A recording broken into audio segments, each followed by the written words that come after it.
Greetings and welcome to the broadcast. I'm your host. We've got a great show today. We've got some old maps and map making equipment. Some of this stuff is 3, 4, almost 500 years old. This is true museum quality stuff. Some of these old maps show Antarctica almost touching the Earth. Uh, there are some navigation aids. A lot of spiritual and biblical imagery is in these maps. It seems almost like sometimes almost a gospel story and fighting devils on some of these icons, as we'll see later. Look at this map of Antarctica. This is about a 400-year-old map, how it actually touches what's thought to be South America back then. Very interesting how some of these sailors, maritime navigators went. Here's an old map with the imagery. Now, when they were transitioning from a flat map, they were told to make it a globe, and they really had a dickens of a time back then. They'd always thought of the Earth, or knew the Earth to be flat, with the sun orbiting and the Earth at the center. So there were two schools of thought. One's called this AstroIabe. They said, go to the heavens, do what the Pope tells us. And by the way, the Pope was heavily involved in this stuff. We don't want a flat Earth anymore. We want you to look up in the heavens, get the Earth kind of out the side, get the sun to the center, use stars, use the moon, use whatever you have to do. Now, that was one way to do these measurements. The other way, of course, was a different kind of a measurement that they didn't use the heavens that much. Now, look at this thing here, 1500s. There's the map right there. If you were out there in those times, this is the type of map. Now, you have little gargoyles and little flying lions and some stuff from the book of Revelation almost on these. Now, these maps that we're going to see are the real maps. These are not prints, and these were hand-colored back then. They didn't have things that a guy actually went out and put his own watercolor. Look at this map here. Isn't this amazing? It wasn't that. There's the meridian lines. See these lines right up here? It goes up to a pie-shaped top. This is what they were struggling with to try to get a globe, to transfer to a globe environment. And as you look at these lines later on in the maps, see how it evolves to the globe Earth that's presented today. Now, alcoholism, for some crazy reason on these maps, there's a lot of, I don't know if you call it drinking or whatever, imagery. Here's some kids down here kind of pouring a drink and kind of some festivities. And when you're there's Antarctica portrayed with nothing. Over here on the left, just right there's a guy passed out drunk and having a good time. I don't pretend to know why maps had this kind of stuff going on back then, but it was quite some time ago. Anyway, yeah, let's get a more prudent approach, get rid of the booze, and get back to maps. Now here's some interesting things. Things leaving out this, what's Sir Francis Drake or whatever we got going here? Yeah, let's see what it has to say about that.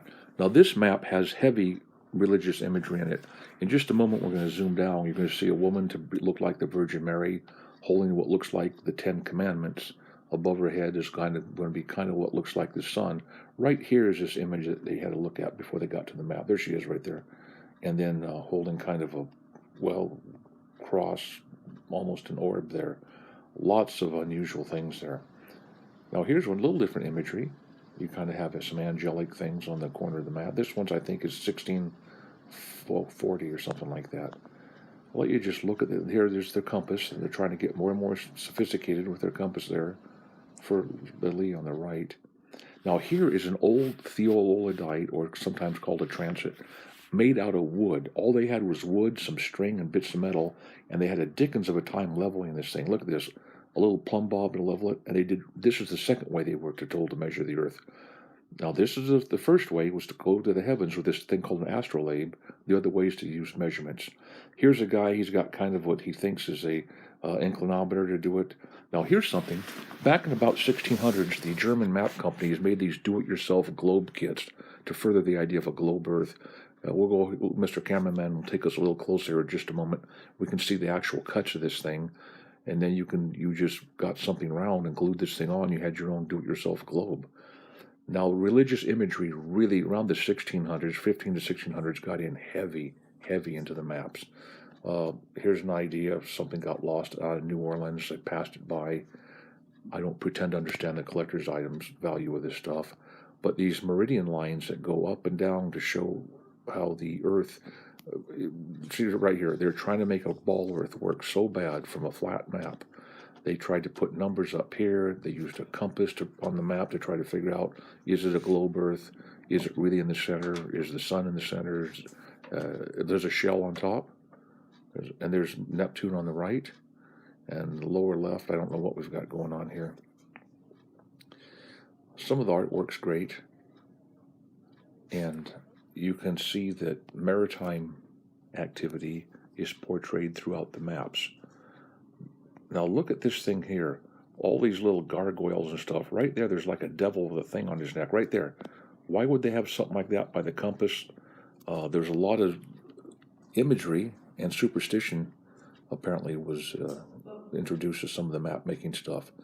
Now they're getting more and more ball earth, round earth, they're getting a little bit better at it apparently, introducing that in. The meridian lines vary quite a bit.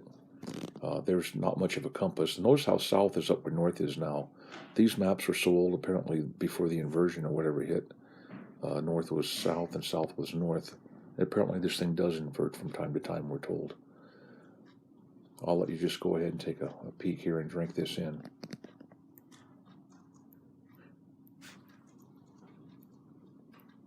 The compass getting a little bit better, you can see.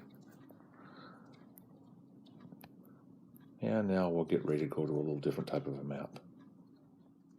Now a little bit of occult imagery. See this little moon-shaped crescent there?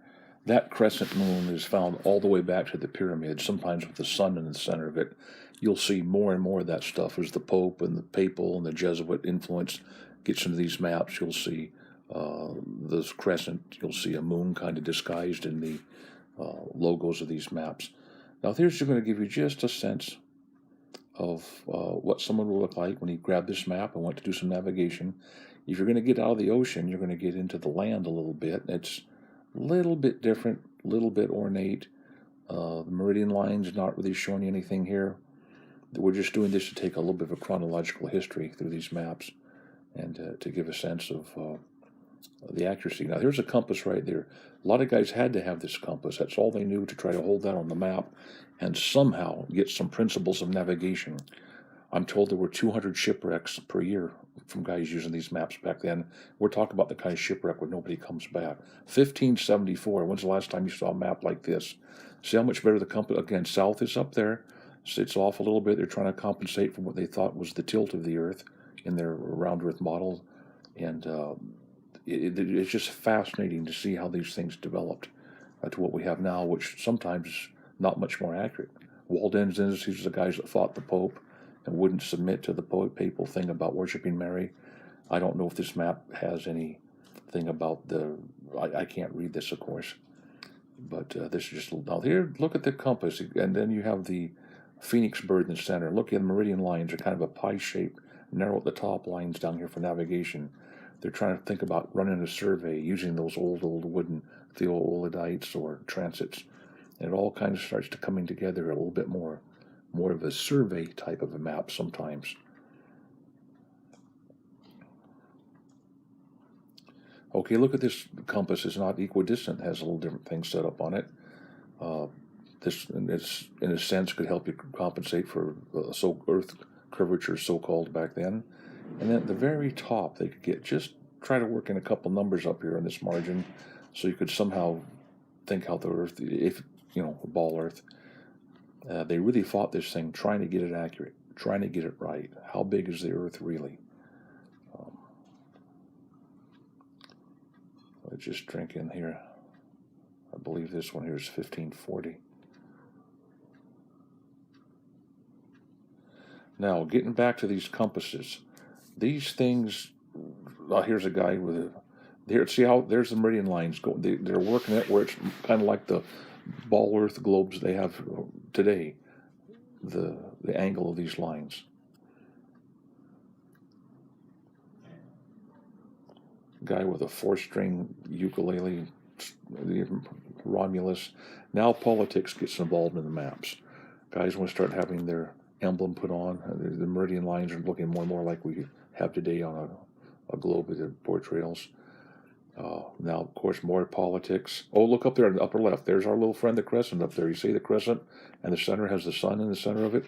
These little clues show how religious pressure groups are able, little by little, to actually control some of the map-making process. Speaking of the process, you had 2 ways to go. This guy's going to show you.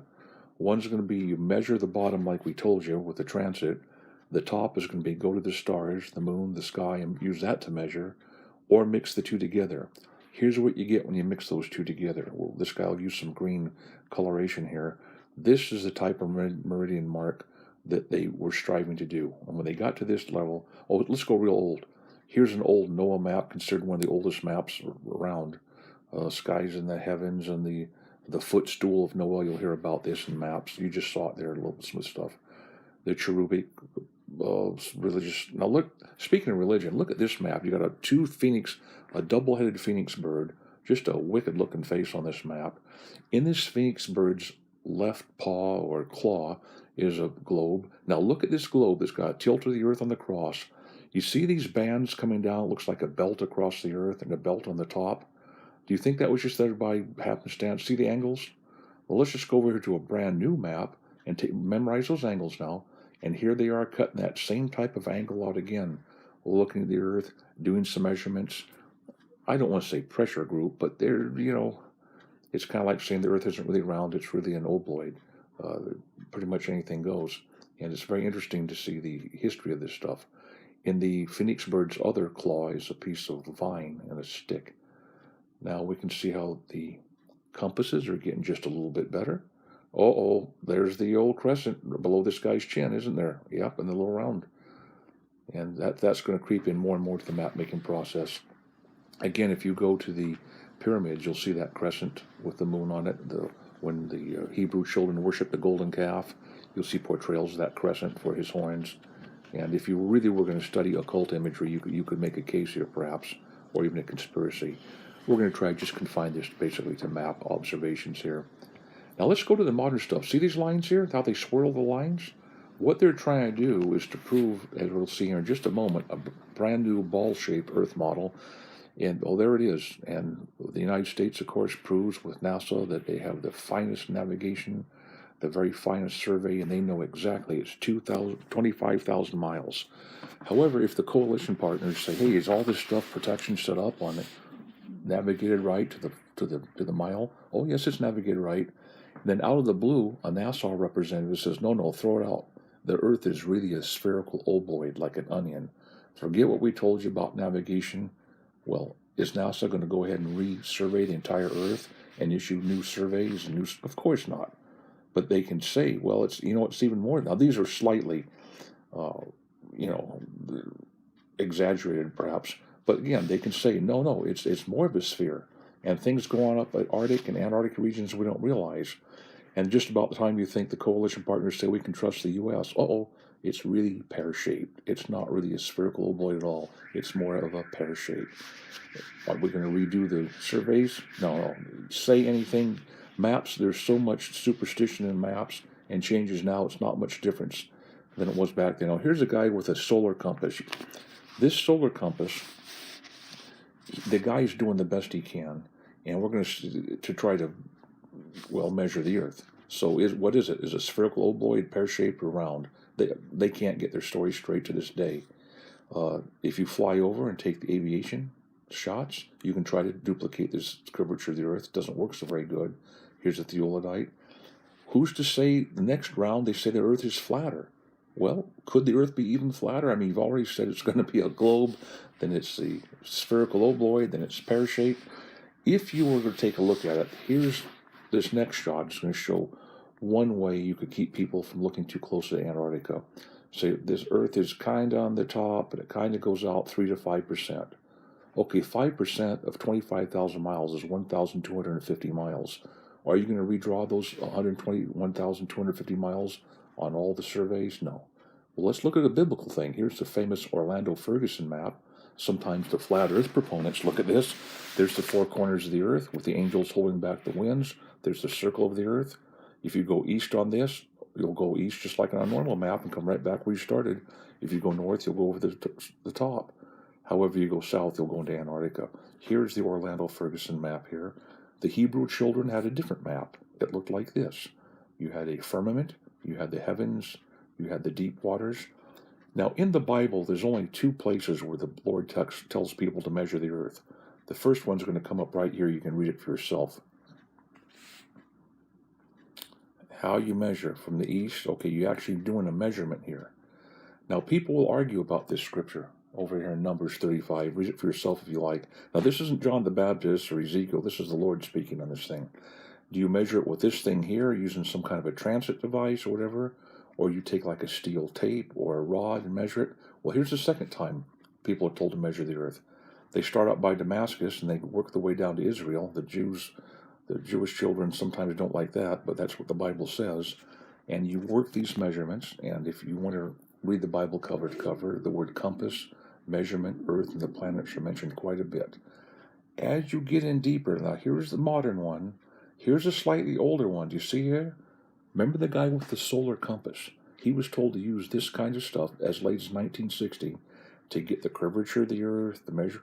The thing is, if you send 100 men out, one each day, you'll never get accurate measurements. So the sun's moving around. He's got to do all these computations. Then he's got to go back to a model that one day might be a globe earth, one day might be a spherical ovoid, one day he might be told it's pear-shaped. How do you really get an exact measurement? Well, back here to our friend, the solar compass does a pretty good job. If you were going to use this real well, you'd have, this is what they would issue you: how to get the North Pole, the North Star, and meridians. Now, we've turned this map upside down on purpose, old 1500s. Look at this map upside down. Now, we're going to give you a little sensation here. Before the compasses, when they used to point north was south and south was north. And then also, back to our imagery here, we've got the crescent on the bottom below this guy's chin, the little round deal. This comes up more and more and more. 15, 16, even the 1700s. And some occultic imagery, I'm afraid to say, on some of these maps. Well, we're getting close here to, let's just go ahead and look at the Antarctica question.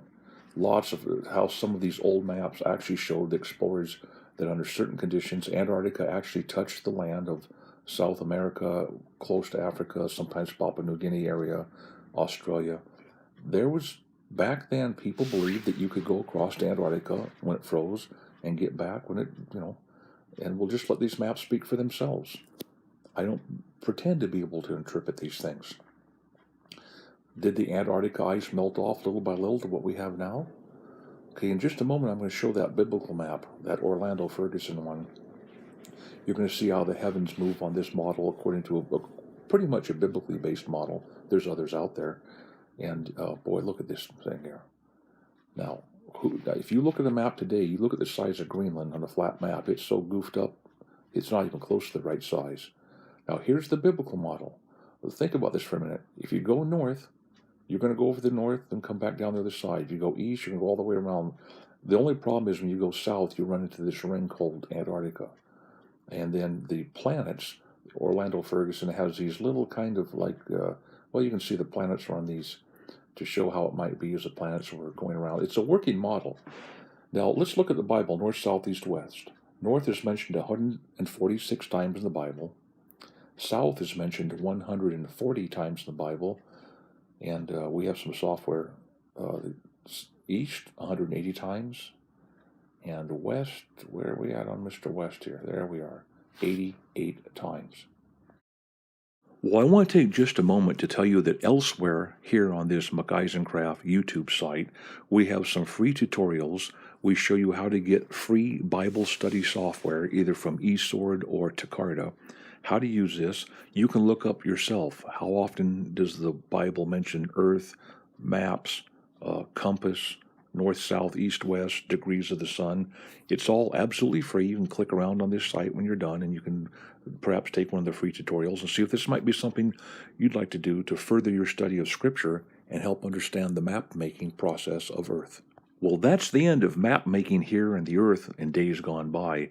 Basically, in a nutshell, all these religious images and icons you've seen, it boils down simply to, is Jesus Christ Lord or not? Take care, Lord bless, and bye for now.